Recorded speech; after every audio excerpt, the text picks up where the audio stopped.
नारायणं नमस्कृत्य नरं चैव नरोत्तमं देवीं सरस्वतीं व्यासं ततो जयमुदीरयेत् मूकं करोति वाचालं पङ्गुं लङ्घयते गिरिं यत्कृपातमहं वन्दे परमानन्दमाधवं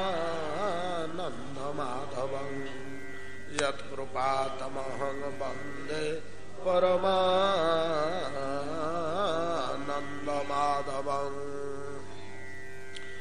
सुरतवर्धनं शोकनाशनं स्वरितवेणुनां सुष्ठुचुम्बितं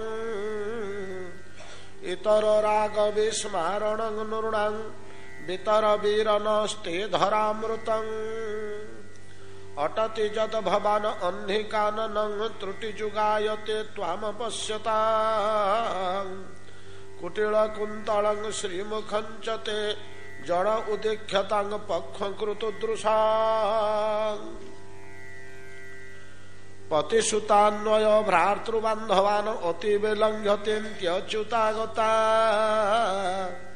गतिविदस्तवद गीतमोहिता कितवजूषितः कस्त्यजन्निषि रहसि संविदं हृतुषयोदयं प्रहसिताननं प्रेमवीक्षणं बृहदुराश्रियः वीक्षधामते मुहुरति स्पृहा मुह्यते मन व्रजवनौकसां व्यगतिरङ्गते वृजिनहन्त्रिणं विश्वमङ्गलं त्यजमनाकचन त्वत्स्पृहात्वनं स्वजन हृद्रजं जन्निषूदनं। भगवत प्राप्तिर सर्वोत्तम उपाय भक्ति योग हरिभक्ति भक्तिर एपरी शक्ति अच्छी जे अनायासरे कृष्णोपलब्धि कराए भगवत उपलब्धि कराए महनीया भक्ति से भक्ति योग्यर चरम सिद्धि गोपांगना मानकर भाव चरम सिद्धि गोपांगना मानकर देह भाव देह रक्त मांसमय देह नुहे एपरिकी पाप पुण्य बहनकारी सूक्ष्म शरीर मध्य नुहे विश्वर उत्पत्तिर मूल कारण स्वरूप कारण देह मध्य नुहे भगवानमय देह जो पदार्थ ईश्वर निर्मित भगवान नामक तत्व परम ब्रह्म नामक तत्व तार स्वरूप जो उपादान रे निर्मित से रसोपादान भाव उपादान रे गुप्पीदेह मध्य निर्मित गुप्पीदेह बड़ दुर्लभ चतुसन नारद मरीचि भृगु अंगिरा प्रभृति एपरिकी अर्जुन उद्धव प्रभृति भगवान अति अंतरंग व्यक्तिगण गोपीदेह प्राप्त होगा समर्थ नुहति केवल कृष्णे अनुराग तीव्र भाव जेपरी कांता कांत निकटरे सर्वसमर्पिता है निजर सत्ता को विलीन कर दिए जेपरी मधुर जल गर्भा मंदाकिनी समुद्र भितर प्रवेश करी आत्मसत्ता लीन कर दिए स्वसत्ता किछि रहे ना समुद्र सत्तार परिणत हो जाए देख जेते नदी नद नदी समस्ते मिलंती जलधि आपणा गुण पाशरंती लवण गुण को बहंती जगन्नाथ दास श्रीमद भागवत ए सिद्धांत को ये भाषा रे व्यक्त कले। आत्मसत्ता जीव सत्ता अहं सत्ता सब हरई दे गंगा जमुनार जल जो समुद्र भितर पशिगला जो परिमाणर जल पशिला मु गंगा मु जमुना मु नीलवर्णा मु शुभ्रवर्णा मु मधुरा मु शीतला ए आत्मभाव से नदी मानकर रहुनी आत्मसत्ता लोप हो जाउछि। आमे मध्य ताकू बाछिक बाहर करि परिबानी समुद्र भितर ए गंगा जल ए अंशटी जमुनार जल तार स्वकीय सत्ता किछि रहना सब समुद्रमय हो जाती। तद्रूप जो भक्तगण प्रबल अनुरागर प्रभाव रे भावावेग रे भगवान को भितर पशि तद्यता प्राप्त हो जाती कृष्णत्व प्राप्त हो जाती अलगा थाई मध्य एवं कृष्णमयी हो जाती। राधा रानी गोटे ना हूँ कृष्णमयी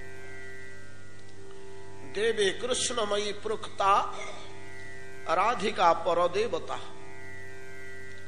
सर्वलक्ष्मीमयी सर्वशक्ति सम्मोहिनी परा।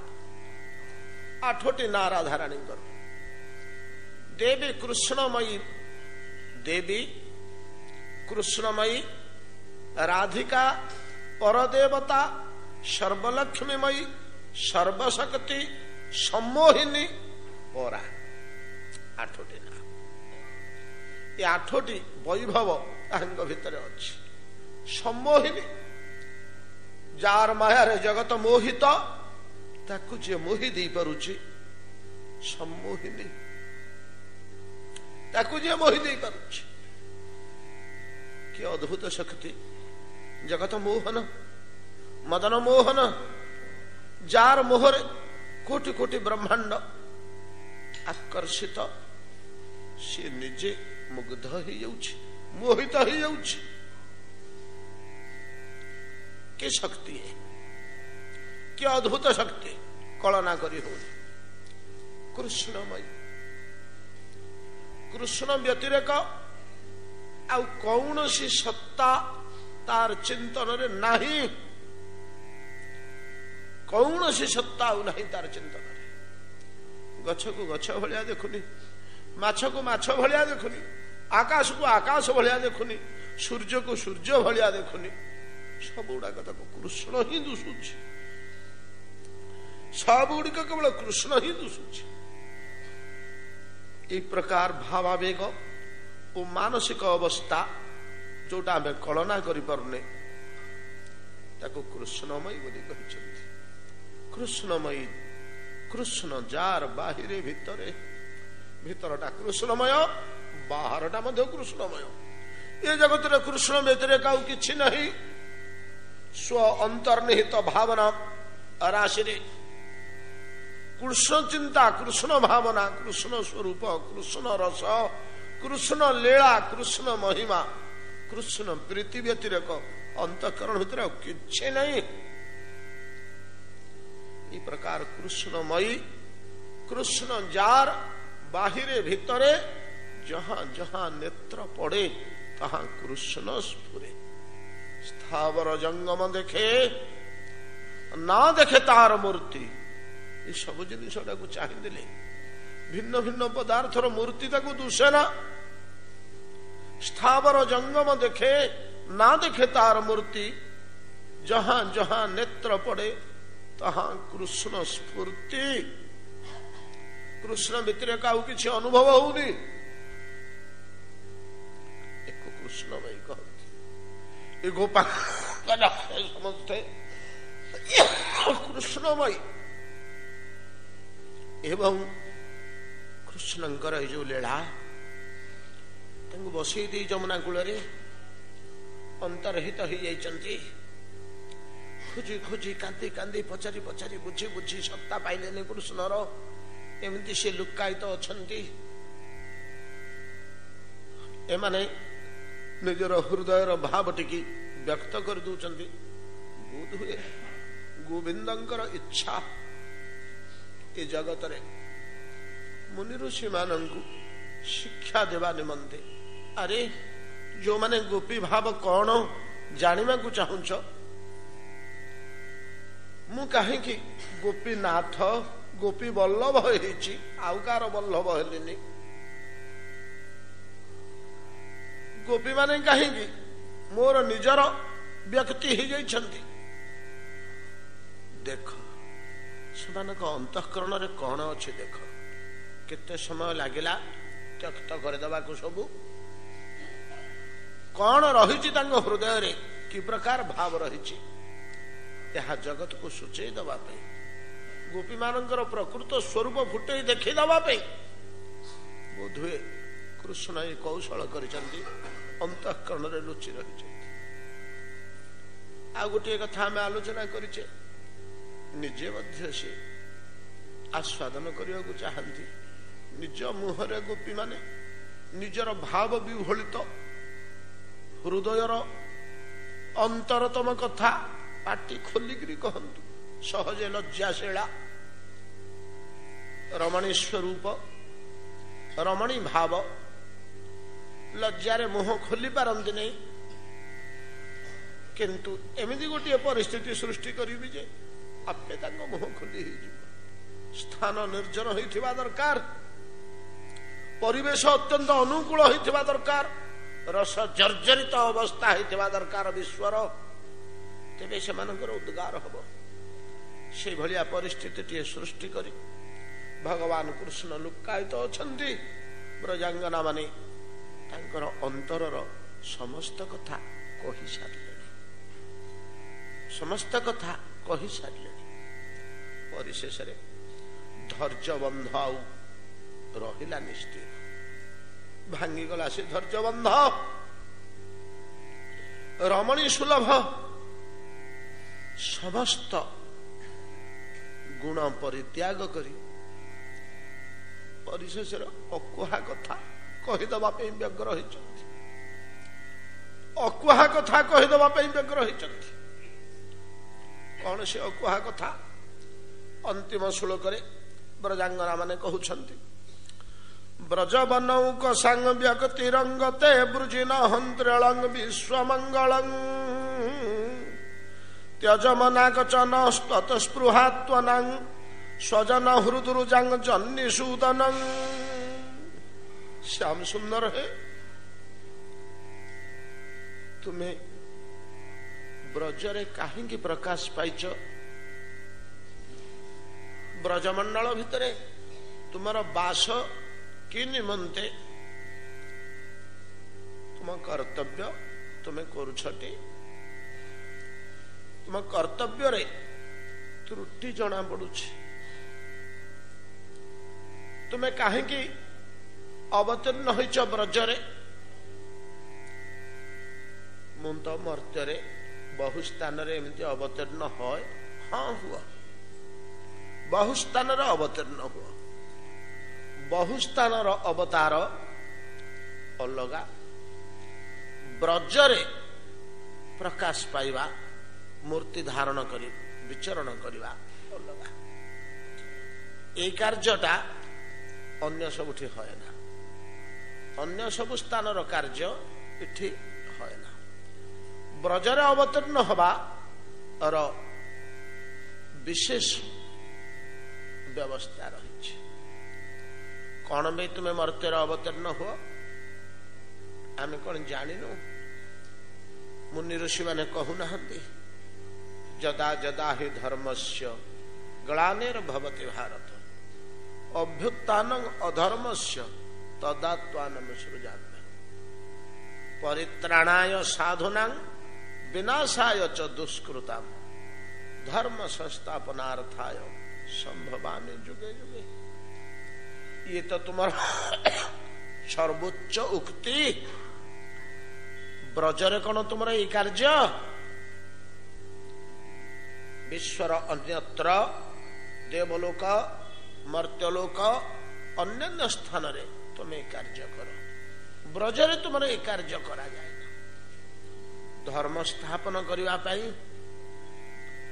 दुष्ट निवारण करिवा पाई, संथ पालन करिवा पाई आपणकर इच्छा ही यथेष्ट। आपणकर अभिव्यक्तिर आवश्यकता नहीं। इच्छा कले ही आपणकर इच्छा शक्ति से कार्य संपन्न करते एवं सामान्य टिके अंश बा कला आपणकर अवतीर्ण हुई धर्म रक्षा कार्य, साधु सन्थ रक्षा कार्य, अधर्म दूरीकरण कार्य करि आसुचंती। पूर्णावतार आवश्यकता कहीं? पूर्णावतार आवश्यकता कहीं? कौन पे?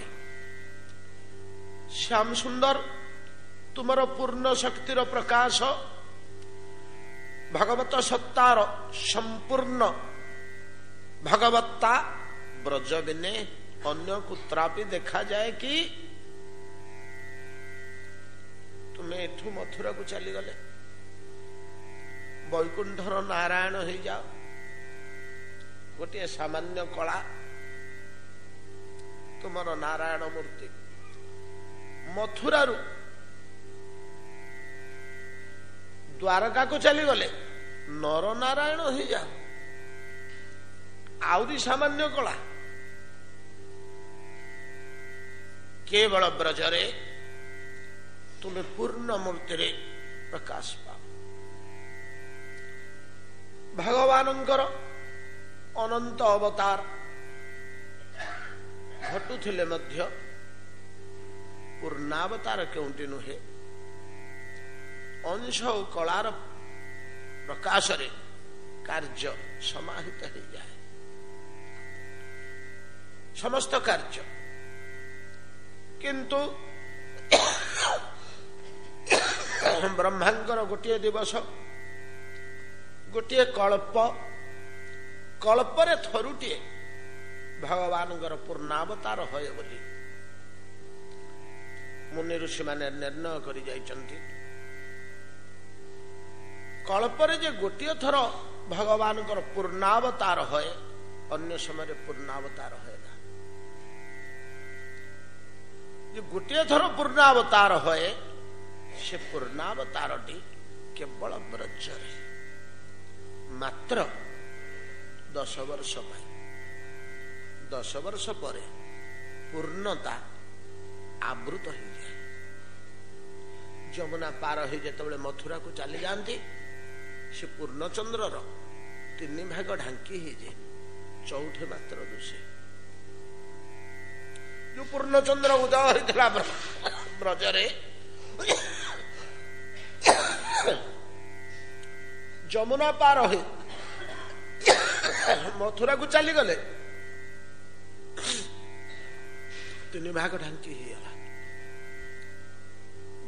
1/4 मात्र चंद्रमार आलोक विकिरण कला आउ 3 भाग कहीं ढांकी होगा। एते आलोकर आवश्यकता नहीं, एते आलोकर आवश्यकता नहीं। जति आवश्यक भगवत्ता शक्ति सेतिकी ही प्रकाश कले यथेष्ट। अधिक प्रकाश कले क्षति कौन? हाँ क्षति। शक्ति गोटे जिनिस जोठी जेतिकी दरकार सेतिकी प्रयोग न करी अधिक परिमाण होइगले अधिक परिमाण होइगले ताहा बहुत क्षतिकारक है। शक्ति अधिक परिमाण हो गले क्षतिकारक है। मशाटी देहरे बस जी परिमाण आघात दबा कथा ताको जदि 10 गुण आम बढ़े दबा सेठिकार हाड़ भांगी जीव। देह मुंड दरज लगुच जन लोक चिपी चापी दौरान जी बल प्रयोग कर चिपी दौरान से शक्ति की जदि आम 100 गुण करदबा कि 50 गुण करदबा क्रेन प्रभृति शक्तिशाली जंत्र साहाय्य चापी दबा ये तो पेशी ही जीव। ଶକ୍ତିର ଯେତିକି ଆବଶ୍ୟକତା ସେତିକି ହିଁ ପ୍ରୟୋଗ କରାଯାଏ। ଅଧିକ ପ୍ରୟୋଗ କଲା କ୍ଷଣି ସବୁ ଶକ୍ତି ତଦ୍ରୂପ ଧର୍ମ ରକ୍ଷାର୍ଥେ ଏବଂ ରାକ୍ଷସ ନିପାତ ନିମନ୍ତେ ଯେତିକି ଐଶ୍ୱର୍ଯ୍ୟ ଶକ୍ତିର ପ୍ରୟୋଗ ଆବଶ୍ୟକ ସେତିକି ମାତ୍ର ପ୍ରୟୋଗ କରାଯାଏ। ଅନ୍ୟ 3 ଭାଗ ଢାଙ୍କି ଦିଆଗଲା। ଯେତେବେଳେ ସେଇ କୃଷ୍ଣ ମଥୁରା ଛାଡ଼ି ଦ୍ୱାରକାକୁ ଚାଲିଗଲେ 35 ବର୍ଷ କାଳ 25 ବର୍ଷ କାଳ ମଥୁରାରେ ଲୀଳା କଲେ। କଂସାଦି ନିଷୂଦନ ହେଇଗଲା। ଆଉ ବହୁତ କଥା ହେଲା। ଦ୍ୱାରକା ଚାଲିଗଲେ। ଧାମ ବଦଳିଗଲା। ଯେତେବେଳେ ଧାମ ବଦଳିଗଲା ଯୋଉ 1/4 ଚନ୍ଦ୍ରମାର ଉଜ୍ଜ୍ୱଳ ଆଲୋକ ଦଉଥିଲା 3 ଭାଗ ଢାଙ୍କି ହେଇଯାଇଥିଲା। ଦ୍ୱାରକା ଗଲା ବେଳକୁ ତାର 16 ଭାଗରୁ 15 ଭାଗ ଢାଙ୍କି ହେଇଗଲା। ଗୋଟିଏ ଭାଗ ମାତ୍ର ଆଲୋକ ଦେଲା। 16 କଳାରୁ ଗୋଟିଏ ମାତ୍ର କଳା ଉଜ୍ଜ୍ୱଳ ଦିଶିଲା। ଆଉ 15 କଳା ଢାଙ୍କି ହେଇଯାଇଛି। କାହିଁକି? ଆବଶ୍ୟକ ନାହିଁ। ଏତେ ଶକ୍ତିର ଆବଶ୍ୟକ ନାହିଁ। ଯେଉଁ ଯେଉଁ କର୍ମ ସେଠି ହବ ତା ପାଇଁ ଏତେ ଶକ୍ତିର ଆବଶ୍ୟକ ନାହିଁ। ମଥୁରାରେ ସିନା 1/4 ଦରକାର ହଉଥିଲା। ମଥୁରାର କାର୍ଯ୍ୟ କିଛି ବିଶେଷ କାର୍ଯ୍ୟ ବୋଲି। ଦ୍ୱାରକାର କାର୍ଯ୍ୟ ଏତେ ଶକ୍ତି ଆବଶ୍ୟକ କରୁନି। 1/16 ହେଲେ ହେଇଯାଉଛି। କିନ୍ତୁ ବ୍ରଜରେ ସମ୍ପୂର୍ଣ୍ଣ 16 କଳା ଉନ୍ମୁକ୍ତ ଯଦି ନ ହେଇଯାଉଛି ଭଗବତ ସ୍ୱରୂପ ତାର ବ୍ରଜର କାର୍ଯ୍ୟ ସମାଧାନ ହୋଇପାରୁନି। ଦେଖୁନାହାନ୍ତି ଆପଣମାନେ ବ୍ରଜରେ ବଦ୍ଧ ନାହିଁ, ଉଦ୍ଧାର। କଂସ ଉଦ୍ଧାର ନାହିଁ, କଂସ ବଦ୍ଧ। କିନ୍ତୁ ପୂତନା ଉଦ୍ଧାର। ଏଠି ବଦ୍ଧ ଶବ୍ଦ ଲାଗେ ନା। ବକାସୁର ଉଦ୍ଧାର ଶାସ୍ତ୍ର ମାନଙ୍କରେ ଦେଖିବେ। ଏଠି ଭଗବାନ ସେମାନଙ୍କୁ ଉଦ୍ଧାର କରୁଛନ୍ତି, ସେମାନଙ୍କର କଲ୍ୟାଣ କରୁଛନ୍ତି, ବଦ୍ଧ କରୁନାହାନ୍ତି। ଅସ୍ତ୍ରଶସ୍ତ୍ର ଦରକାର ହଉନି, ଯୁଦ୍ଧ ବିଗ୍ରହ ଦରକାର ହଉନି। ସବୁ ଖେଳ କୌତୁକରେ, ଗଛରେ ଚଳିଲା ଭଳିଆ, ପାଣିରେ ପହଁରିଲା ଭଳିଆ, ଭୂମିରେ ଗଡ଼ିଲା ଭଳିଆ ଖେଳ କୌତୁକ ଭିତରେ, ସବୁ ଖାଲି ପିଲା ଖେଳ ଭିତରେ। ପିଲା ଖେଳରେ ଖେଳରେ ହିଁ ଯୁଦ୍ଧର ଆବଶ୍ୟକତା ପଡ଼ିନି। କେହି ତ ଯୁଦ୍ଧ କରିନାହାନ୍ତି କୃଷ୍ଣଙ୍କ ସାଙ୍ଗରେ, ଖାଲି ଛୁଇଁ ଦେଇଛନ୍ତି। ସେ ସ୍ପର୍ଶ ପାଇକିରି ଉଦ୍ଧାର ହେଇଯାଇଛନ୍ତି। ସ୍ପର୍ଶ ପାଇକିରି ଉଦ୍ଧାର ହେଇଯାଇଛନ୍ତି। ଲୋକ କଥା ତ ଗୋଟିଏ ଅଛି। ଲୋକମାନଙ୍କ ମନକୁ ତ ବୁଝେଇକିରି କହିବାକୁ ହବ। ୟାକୁ ଏମିତି, ତାକୁ ସେମିତି, ତାକୁ ସେମିତି। କାହାକୁ ସ୍ତନ୍ୟପାନ କରୁ କରୁ, କାହାକୁ ଖେଳୁ ଖେଳୁ ପାଦ ସ୍ପର୍ଶ ହେଇଗଲା ଶକଟାସୁର। କିଏ ଗିଳି ଦଉଥିଲା ଯେ ପାଟିରେ କଳରେ ଜାକେଇକରି ଯେମିତି ଧରି ପକେଇଲା, ସେ ଉଦ୍ଧାର ହେଇଗଲା ଅଘାସୁର। କାହାର ମସ୍ତକରେ ନାଚି ନାଚି, କାହାକୁ ଦର୍ଶନ ଦେଇ ବ୍ରହ୍ମାଙ୍କୁ ଉଦ୍ଧାର। ଦର୍ଶନ ଆଉ ସ୍ପର୍ଶରେ ସବୁ କାର୍ଯ୍ୟ ହଉଛି। ପୂର୍ଣ୍ଣ ଶକ୍ତିଟା ତ ଅତଏବ ବ୍ରଜର କୃଷ୍ଣଚନ୍ଦ୍ର ର କଳା, ମଥୁରାର କୃଷ୍ଣଚନ୍ଦ୍ର, ଦ୍ୱାରକାର କୃଷ୍ଣଚନ୍ଦ୍ରର କଳା ରେ ତାରତମ୍ୟତା ମୁନି ଋଷି ମାନେ ନିର୍ଣ୍ଣୟ କରିଦେଇଛନ୍ତି। କୃଷ୍ଣସ୍ୟ ପୂର୍ଣ୍ଣତରତା, ପୂର୍ଣ୍ଣତା, ପୂର୍ଣ୍ଣତମତା। ପୂର୍ଣ୍ଣତା, ପୂର୍ଣ୍ଣତରତା, ପୂର୍ଣ୍ଣତମତା। କାହିଁକି ନା ଈଶ୍ୱରଙ୍କୁ ତ ଅଂଶ କି କଳା ବୋଲି କହିହବନି। ତା ସାଙ୍ଗରେ ଅଚ୍ୟୁତ ଶବ୍ଦଟା ଲାଗିଛି ନା, ଅକ୍ଷୟ ଶବ୍ଦଟା ଲାଗିଛି। ତେଣୁ ଅଂଶ କଳା ରୂପେ ନ କହି ଶକ୍ତିଟାକୁ ଅଂଶ କଳା କୁହାଯାଇଛି। କୃଷ୍ଣଙ୍କୁ ସବୁ ପାଖରେ ଅଂଶ କଳା ତା ଲାଗିପାରିବନି। ତେଣୁ ପୂର୍ଣ୍ଣ, ସେ ସବୁବେଳେ ପୂର୍ଣ୍ଣ। ତେଣୁ ପୂର୍ଣ୍ଣ, ପୂର୍ଣ୍ଣତର, ପୂର୍ଣ୍ଣତମ ଶବ୍ଦରେ से भाव टी व्यक्त कराई। श्याम सुंदर तुम्हें ब्रजरे कहीं अवतीर्ण हो, ब्रजरे तुम कार्य कौन,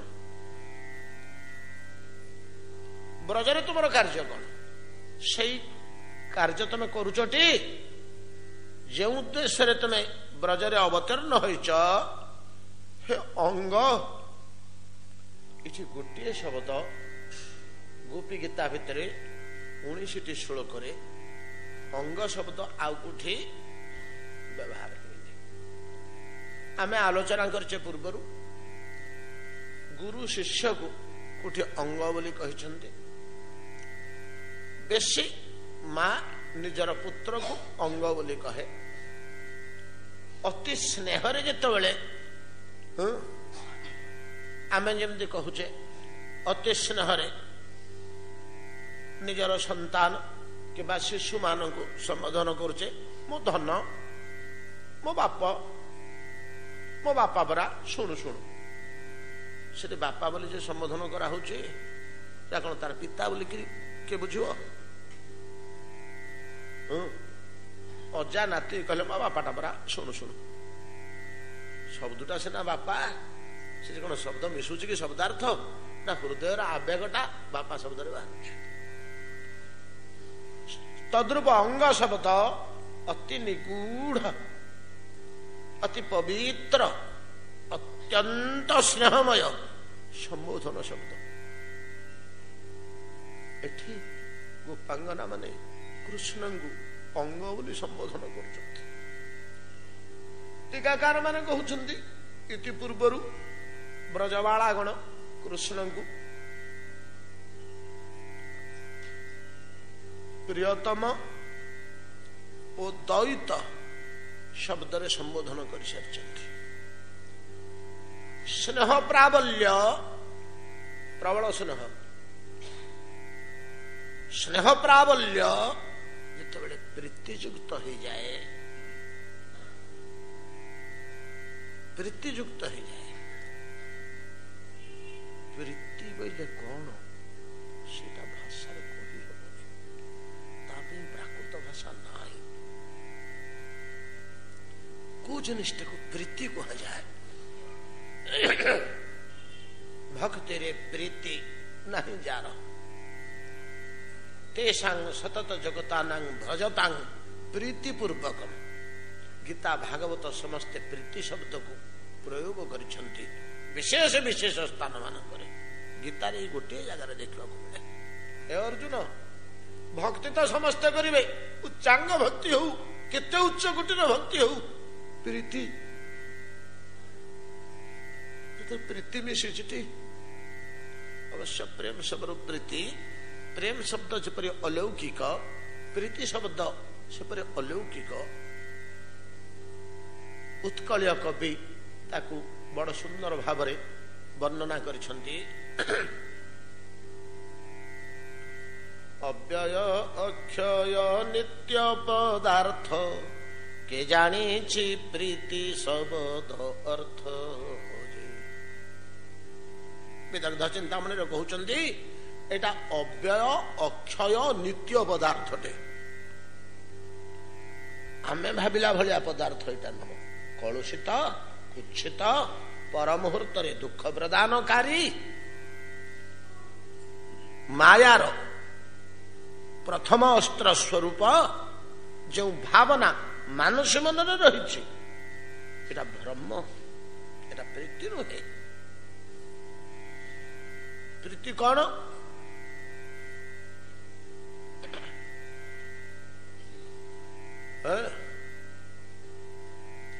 अव्यय अक्षय नित्य पदार्थ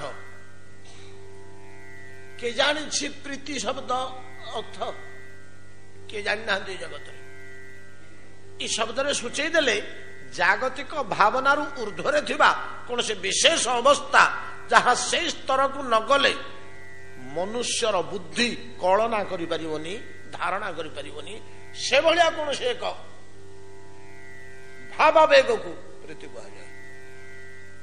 यह देह संबंधी कौन से जिनिस नुहे।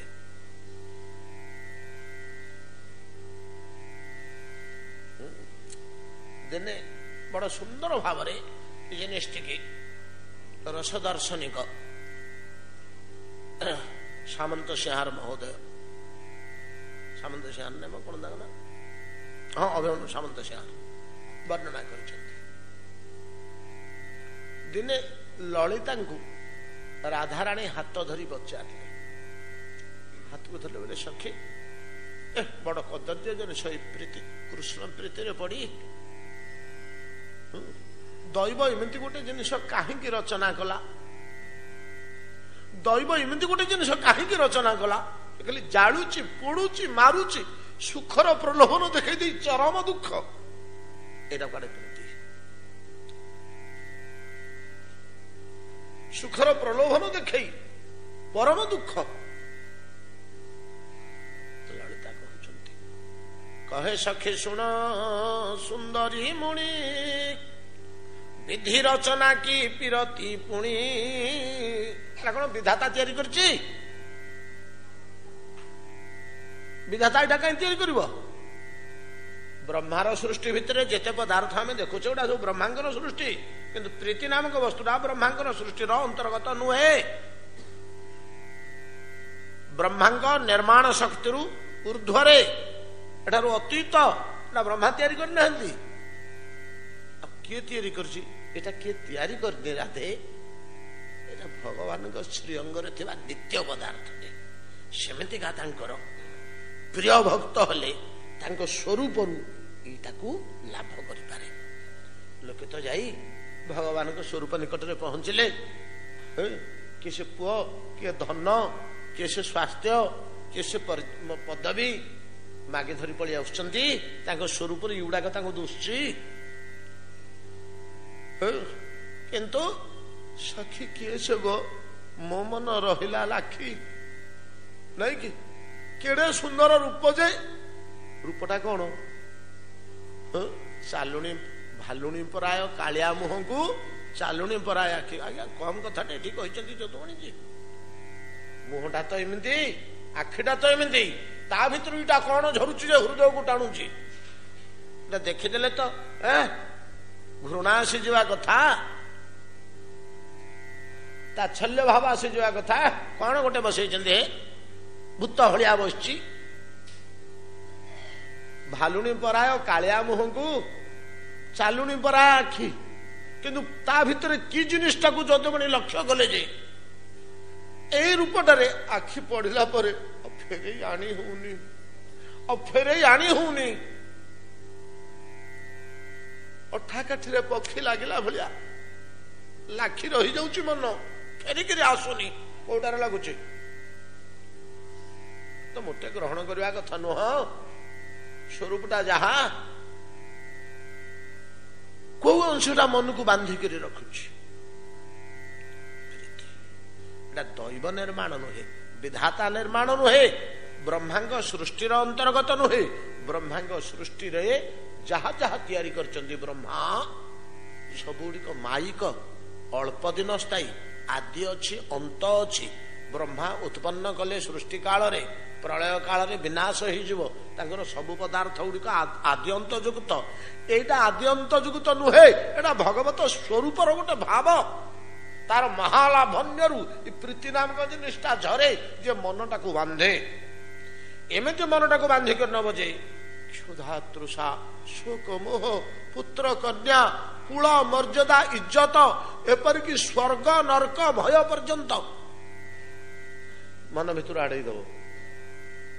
କାହାରିକି ସେ ପଚାରିବନି, ଜଳିଯିବ ସେ ସ୍ୱରୂପରେ, ଜଳିଯିବ ସେ ସ୍ୱରୂପରେ। ଆରେ ନର୍କରେ ପଡିଯିବୁ ରେ, ହଁ ପଡିଲେ ପଡିବି ପଛେ, ହଉ ମୁଁ ନର୍କରେ ସବୁବେଳେ ପଡିବି ଯେ ଏ ରୂପଟାକୁ ଜାକିକିରି ଧରି ବସିଥିବି ନର୍କ ଭିତରେ ମଧ୍ୟ। ତାଦୃଶ ଯେଉଁ ପ୍ରୀତି ଗୋପାଙ୍ଗନା ଶରୀରର ରୂପର ଭାବର ଯେ ମୁଖ୍ୟ ଅଂଶ କୃଷ୍ଣ ପ୍ରୀତି, ଏଇ ବସ୍ତୁଟା କୁ ଭକ୍ତଙ୍କୁ ତୁମେ ଦେଇଛ ହେ ପ୍ରଭୁ।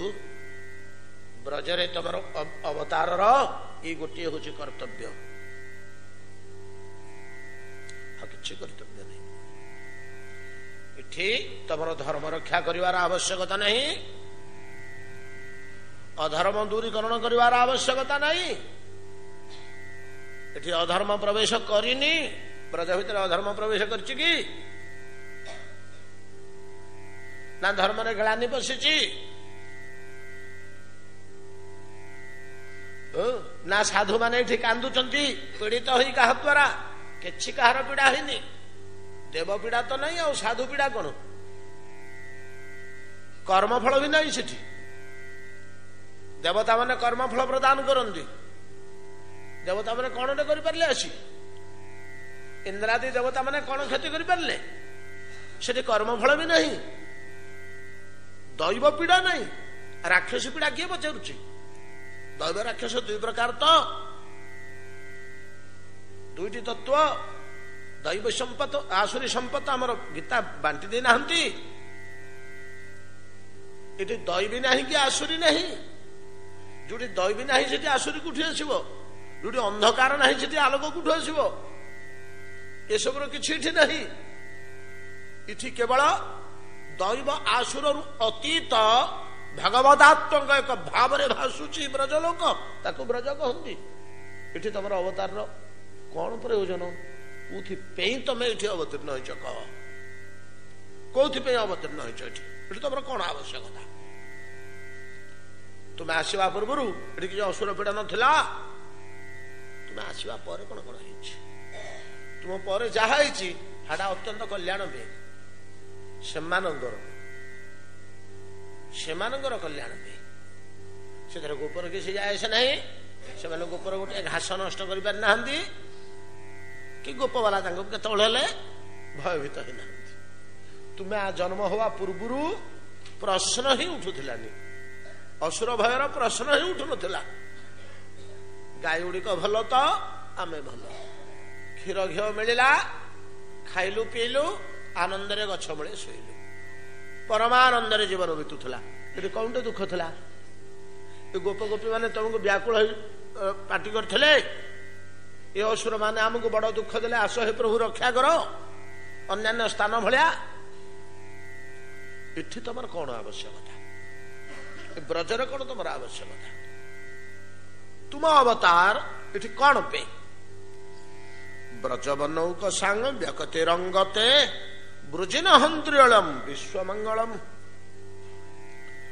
ହେ ଅଙ୍ଗ, ତବ ବ୍ୟକତି, ଅଭିବ୍ୟକତି, ପ୍ରକାଶ, ଅବତାର ବ୍ରଜରେ ଯୋଡେ କାର୍ଯ୍ୟ ପେ। ବ୍ରଜବାସୀଙ୍କର ଯାହା ଦରକାର ତା ଦବ, ଆଉ ବନୌକ ସାଙ୍ଗ ପାଇଁ କିଛି ଦବ। ବ୍ରଜ ବନୌକ ସାଙ୍ଗ ଏମାନଙ୍କର ବୃଜିନ ହନ୍ତ୍ରି ଅଳଂ ତବ ଅବତାର। ବ୍ରଜରେ ତୁମ ଅବତାର ବୃଜିନ ଦୁଃଖ, ଦି ଜଣଙ୍କର ଦୁଃଖ ଦୂର କରିବା ପାଇଁ। କଣ ଦି ଜଣଙ୍କର ଦୁଃଖ ଦୂର କରିବା ପାଇଁ? ନା ବ୍ରଜବାସୀ ମାନଙ୍କର କଣ ଦୁଃଖ ଅଛି ସେଇଟା ଦୂର କରିବ। ବନୌକସା ମାନଙ୍କର, ମୁନି ଋଷି ମାନଙ୍କର କଣ ଦୁଃଖ ଅଛି ସେଇଟା ଦୂର କରିବ। ଏ ଦୁଇଟି ତମର କାର୍ଯ୍ୟ ଏଠି, ଏ ଦୁଇଟି ତମର କାର୍ଯ୍ୟ। ଏ ଦୁଇଟି କାର୍ଯ୍ୟ ତୁମେ କରି ପକେଇଲେ ସମଗ୍ର ବିଶ୍ୱର କଲ୍ୟାଣ ହବ, ବିଶ୍ୱମଙ୍ଗଳ। କିପରି ସମଗ୍ର ବିଶ୍ୱର କଲ୍ୟାଣ ହବ ତା ଆଲୋଚନା କରିବା ପରେ, ବ୍ରଜବାସୀ ଗଣ କଣ ଚାହାନ୍ତି?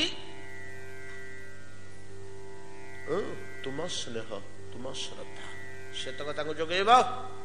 ଯିଏ ଯୋଉ ଶ୍ରଦ୍ଧା ଚାହୁଁଛି, ବାପା ମାଙ୍କୁ ବାତ୍ସଲ୍ୟ ରସ ଦବ, ସଖା ମାନଙ୍କୁ କ୍ରୀଡା ରସ ଦବ, ସଖୀ ମାନଙ୍କୁ ପ୍ରୀତି ରସ ଦବ। ଏ ତିନିଟା, ଆଉ କିଛି ଦବାର ଏଠି ନାହିଁ ତମର। ହେ ଅଙ୍ଗ ପ୍ରିୟତମ, ପରମ ପ୍ରିୟତମ, ଏଠି ତିନି ପ୍ରକାରର ଦାନ ତମକୁ କରିବାକୁ ହବ। এইটা হচ্ছে তোমার কর্তব্য। পিতামাতা ও তৎস্থানীয় যেতে গোপ গোপী, পিতৃস্থানীয় মাতৃস্থানীয় মা মাউসী পিউসী প্রভৃতি, পিতৃস্থানীয় নন্দ উপনন্দ সুনন্দ প্রভৃতি তাঙ্করি বয়স্ক বৃদ্ধ গোপ মানଙ୍କୁ বাৎসল্য স্নেহ দেব। সন্তান জনিত স্নেহ, তোমার দরোটি ভাষা, তোমার অল্লଳ ଆଚରଣ, ତୁମର ବାବା ବାବା ଡାକ, ତୁମକୁ କାଖେଇ ପକେଇବା, ତୁମକୁ କୋଳେଇ ପକେଇବା, ए कम सुख दिए ना। विश्व भलिया ब्रह्मचारी की दरकार होता ए रस, बात्सल्य रस, संतान ममता। विश्व भलिया ब्रह्मचारी महाभारत रे युद्ध पूर्व जेतेबेले शिखंडी आसी छिड़ा ही पड़ला विश्व आगे। विश्व चाहिए किए रे केड़ बड़ मुकुट पिंधि या चालीटा केमती अलग लगुच वीरर चाली नुह। सारथी कहीदेला द्रुपद राजनंदन कौन ता नाटा शिखंडी धन बाण दुटा पकईदेला सियाड़े चाहिए सामने केमती मुह बुले बसले मुह चाहिए युद्ध भूमि मुह चाहिए वीरत्व हानि हो एपटे धनु सेपटे बाण पकई बसले। कृष्ण से अर्जुन अर्जुन एतिक बेले आउ बेल नहीं धरी पकईले आउ पार नहीं।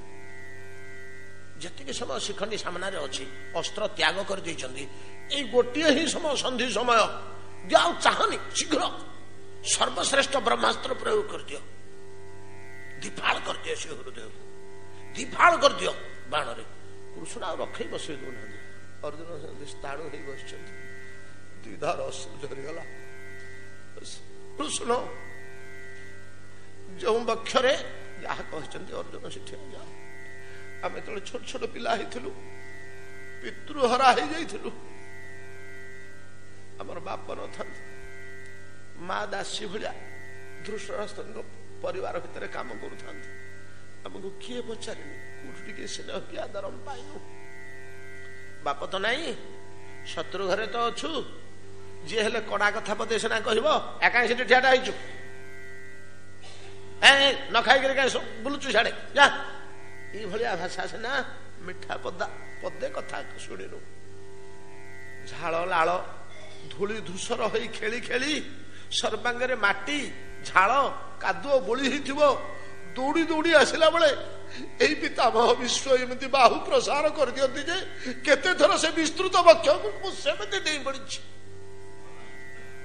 चौड़ा छाती तो विश्वंगर महाब्रह्मचारी महायोद्धा पितामह विश्व सिंहासन आसन बसी मत देखीदे आरे आरे बापा आरे डाकी पकेबे जे मुग्ध हो जाए आम तो स्नेह कांगाल ही थाऊ से मुझे मैला झला धूली माटी देहरे सीधा जाकि छाती उपर को डेई पड़े से छाती जाबुड़ी धरी पकाती मु लक्ष्य कर कृष्ण कि तृप्ति लगे से बक्षरे कि स्नेह फुरंता भर झरे आम मान प्रति मत निद हो जाए से बक्षरे धार धार अश्रु झरी जाए पितामहंकर मोर मस्तक देह मोहर स्नेहाश्र आर्द्र हो जाए जो छाती रे मुझे जीवन शांति पाऊली शिशु काल रे समस्त द्वारा हतादर हो कृष्ण कहूच से पक्ष को वर्तमान ब्रह्मास्त्र द्वारा विदीर्ण करी अनुभूति से पक्षर मु लाभ कर महाभारतर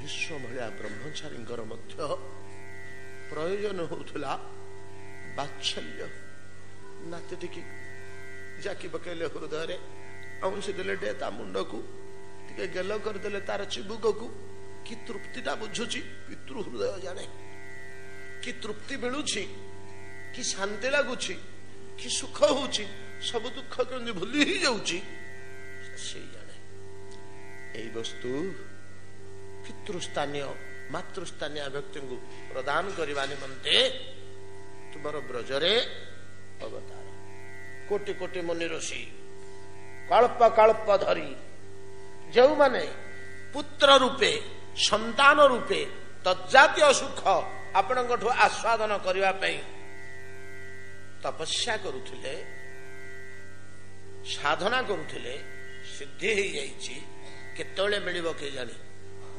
सिद्धि तो ही गला मिल केतबेले मिल से कथा किए कह से समस्त एकाठी करी एका बेले समस्त ऋण परिशोध करदे जो बात्सल्य भगवत बात्सल्य भगवान पुत्र रूपे जो बात्सल्य रस एड़े सुस्वादु मानव शिशु ठारे दुष्ट शिशु ठारे चपल शिशु ठारे झीर पुओ पुअर पुओ ठारे भगवान जदि से स्थान रे आसी पहुंचते नाती स्थान रे केते दूर अधिक स्वयं आनंदमय स्नेहरे तैयारी आनंदरे तैयारी रसरे तैयारी मूर्ति रस जोगौची बात्सल्य रस ये तुम ब्रजर अवतार ना किसी कम अच्छी तुमर अभिव्यक्ति ब्रजरे आउ सखा मानंग प्रति ठीक ए धारारे जमी वर्णना कले आम बात्सल्य रसर कथा पितृस्थानीय व्यक्ति मानंग पई ठीक तद्रूप सखा स्थानीय बालक मानंग पई जे कोटि कोटि कल्प धरी भगवान सखा रूप सख्य रस आस्वादन करने को साधन करी सखा ही जन्म होती से रस तांकु प्रदान करने तुम अभिव्यक्ति तो सखा मान को सख्य रस वयस्क मान को बात्सल्य रस श्याम सुंदर आमको आमर कौन आमे कौन चाहूँ कि रस आमर आवश्यक कौन आमको दब जदि न दब पितृस्थानीय व्यक्ति मान को जदि बात्सल्य रस न दब सखा मान साथ खेली बुली जदि सांग सुख न दब तांकु तुमर कर्तव्य अवहेला हलानी त्रुटि हलानी तुम परा अच्युत तुम कर्तव्य कहीं च्युत होच से कथा सी बुझे किंतु आमे कहीं आम प्राप्य विच्युत होचु श्याम सुंदर आमर देह प्राप्य आमको कहीं दौन कौन रे तुम प्राप्य तुम प्राप्य कौन से तो बात्सल्य रस प्राप्य सखा मानकर तो सांग क्रीड़ा कौतुक खेल बुल थटा परिहास पेला ठेला मौज मजलिसी एकाठी खाइबा एकाठी खेलिबा एकाठी शोइबा एकाठी बुलिबा एगुड़िक तांकर प्राप्य तुमर कौन प्राप्य श्याम सुंदर आम प्राप्य कौन तुम्हें जान आमर प्राप्य कौन से कथा तुम्हें जान कहून कौन तुमर प्राप्य से कथा तो कहल तुमर प्राप्य कौन आमर प्राप्य मुहरे कह जाए ना आमर प्राप्य मुहरे कह जाए ना से प्राप्य नहीं तुम्हें कौन कर एतिके आम प्राप्य विषय आम कहीपरू त्यज मनागचन तत्स्पृहात्वनां स्वजन हृदरोजांग जद निषूदनम जहा पाईगले आमर दुख दूर हो मन प्रसन्न हो मन प्रफुल्ल हो जमिति महात्मा दया मूढ़ात्मा क्रूरात्मा कोमलात्मा पुण्यात्मा शब्द आम व्यवहार करुचे सेमती आमे होचु त्वतस्पृहात्मा त्वतस्पृहात्मा भाषा व्यक्त कर पुण्यात्मा अमुक व्यक्ति पुण्यात्मा पुरुष है महात्मा गांधी बड़ा कोमलात्मा से जमती आम व्यवहार करुचे सेमती आमे होचु आमर अंतःकरण आत्माटा त्वतस्पृहा आत्मा को पीजबू तत्स्पृहात्वना स्पृहा किपरि निवृत्ति हब ए तृषा केमते निवृत्ति हब तुम्हें जान तथापि कहून कौन कले तुमर तृप्ति हब तुम अंतःकरण आत्मा परम संतोष लाभ करिब कौन कले श्याम सुंदर ताहा कहवा कथा नुहे केही केबे कोठी कहि नाहंती रमणी रूपे ताको मुखरे प्रकाश करवा कथा से नुहे किंतु प्रियार हृदयर कौन आवश्यकता प्रियतम ही जाने ताहा तुम्हें जानो जहा प्रदान कले आम अंतःकरण परम संतुष्ट हो। मनाक मनाक अल्प टिके त्यज त्यज दियो दियो। गोपी गीता एक प्रकार सरिला। परवर्ती जो गोटे अंतिम श्लोक रहुछि से टिके अलगा जिनिस। आसंता काली ताको आलोचना करिबा।